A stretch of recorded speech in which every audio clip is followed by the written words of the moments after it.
Someone that is entertaining and also dropped an album this weekend, Rich Brian, aka or formerly known as Rich Chiga. Mm-hmm. And you mentioned at the end of last week's pod about how that came to be formed. He is a former Vine star, which I mean, Vine keep producing stars for Yo, us. he's fucking funny.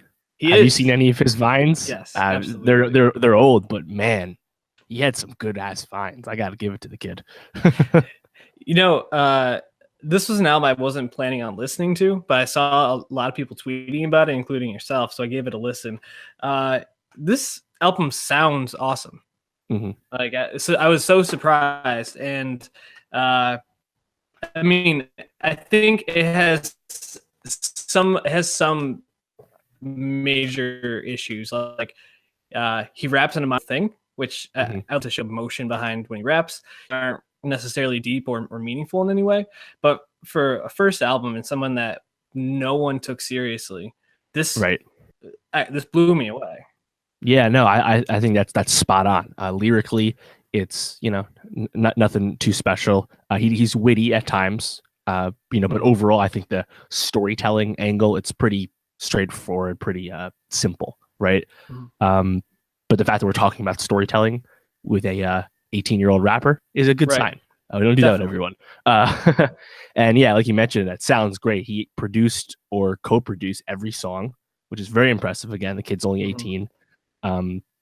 But yeah, I think for a debut, I can't help but think of him, compare him to Lil Dicky, because Lil Dicky is someone who came into rap, in non-traditional means, both not taking it seriously as first, doing other things.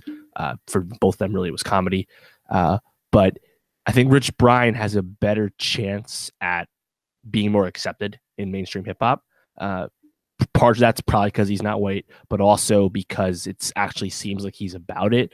Whereas Dicky still kind of seems like rap just a gimmick for him, and also it helps that On Amen Rich Brian is, not just joking around the whole time. I think that goes a long way.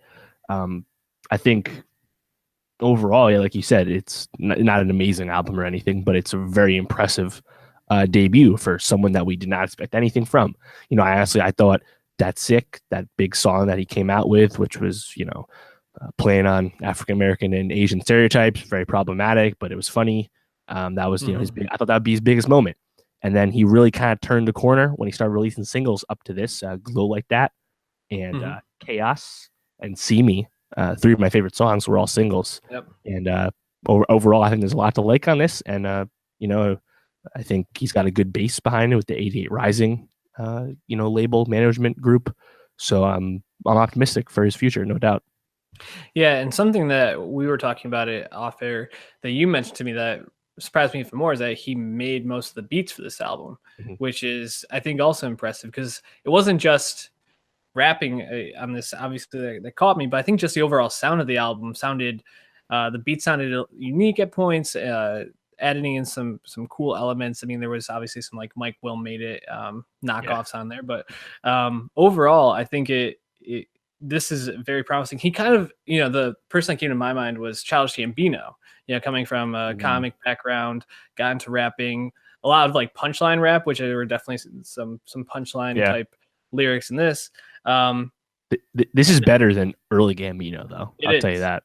That's actually what I wrote down was early Gambino was there were moments, but there weren't nearly as many as on this album. So congratulations, Rich Brian. You outdid Timberlake this in 2018 so far. So also, crazy. I gotta mention he's the first Asian artist to top the iTunes hip hop chart. So shout out to Brian. Shout out to Brian.